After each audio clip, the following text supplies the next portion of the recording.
Would you agree that in many of your new projects, such as the Jazz Festival, Tuvalu, the King Abdullah Performing Arts Center, and the Saudi Aramco Cultural Center, there is an increasing interest in more complex, sort of smoother kind of geometry that seems to reflect an increase in the use of technology in the design process? And I think you mentioned some of that in the lecture. Would you agree with that? That has an influence? In some of the projects, yes. And I think there's a few kind of large projects which have that as a character in them. I wouldn't say that everything we do is like that, but certainly those that you mentioned, which are now currently in the press, have that character.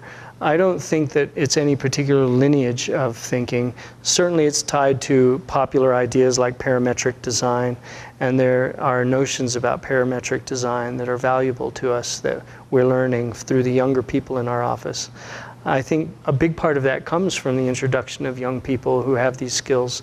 So the office is changing through the new kind of quality. Which is unavoidable. It's actually positive good. In Yeah, many ways. I think it's very positive. So it gives us old folks run for our money. So, because we recently had a lecture series focusing on, in fact, digital fabrication and technologies, and another one on theories of architecture recently.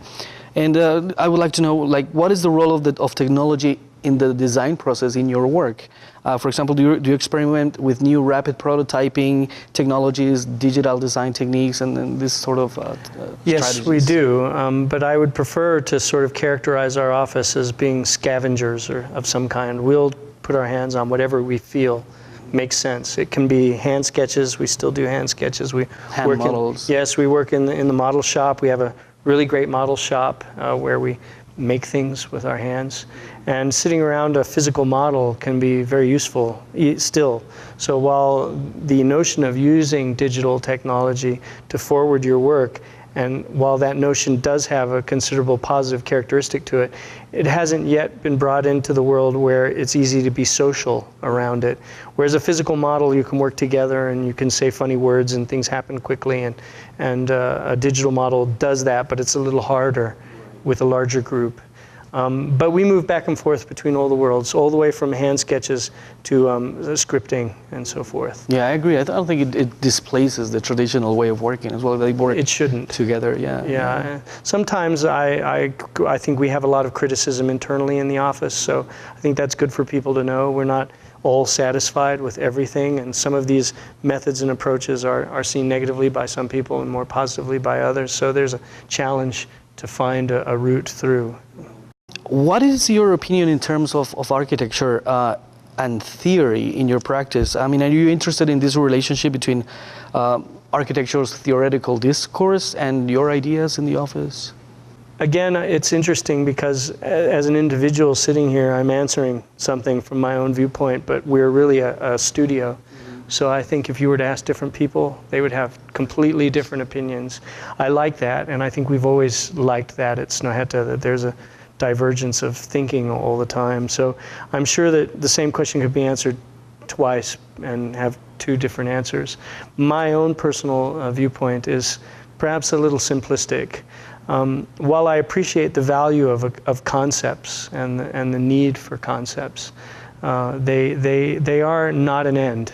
A concept is a way of abstracting a beginning somewhere, and it almost takes you to a 0 point somewhere, and that's valuable.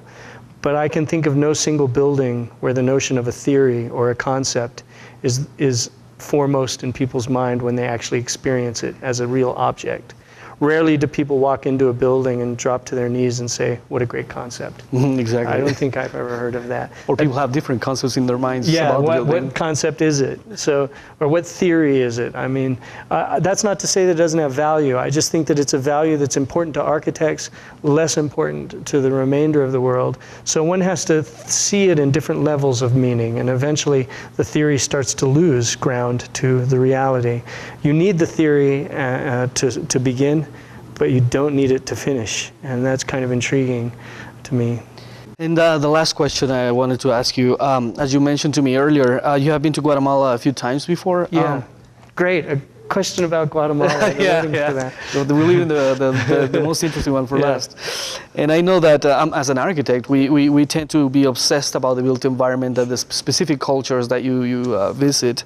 What is the impression that you have of these issues in Guatemala? I mean, what do you think are the most important aspects of this country that can or should be embraced by a profession like ours, architecture? Well, essentially, Guatemala is really the avant-garde.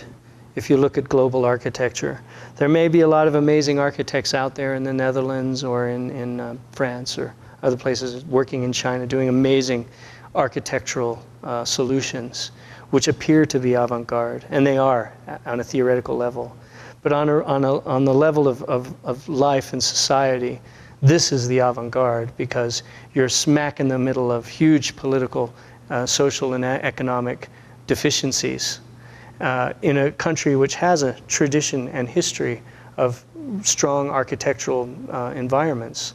I mean, from the 30s through to the 60s, you just need to walk down any street in Guatemala City and you'll find an amazing example of some building that was made at that time. But that's gone. It's like, it's been probably a full generation has already been born and grown up in a period of time in Guatemala's history where they've seen none of that. All they've seen is things deteriorate from an economic standpoint. And there's growing a smaller upper middle class group, many of which probably are here at this university, that are starting to see things change, and they're appreciated by them, but there remains oceans of people that have no way of really working through the system to create the kind of life that everybody would like in this country. So I think in terms of what is it about Guatemala that will change in the future and what can an architect do, there are certainly issues of working with preservation that are important.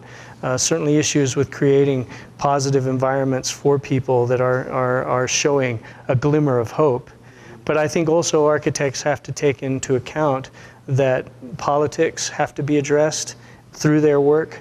They have to get engaged in politics, and they have to engage themselves in the kind of architecture that may not be principally seen as high design in the rest of the world. So if you can do that, you will have done 1,000 times more than what somebody has done in London with a really interesting office building, even though that's not easy to do either. But here it's about bridging the built environment with the political environment, and that's the avant-garde. To try to have actually both sides merge into your work. Certainly you don't want to have architects being politicians. That's not what I'm advocating, because that's had some very bad results. I think Adolf Hitler was one of them. It's happened before.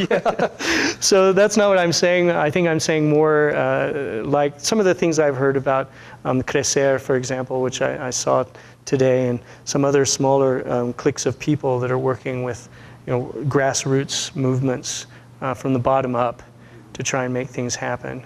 And be very strategic about the pearls.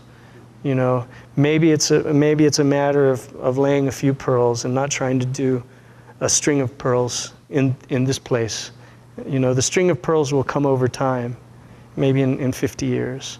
But some strategic places, and then let the rest sort of be smaller things working their way up.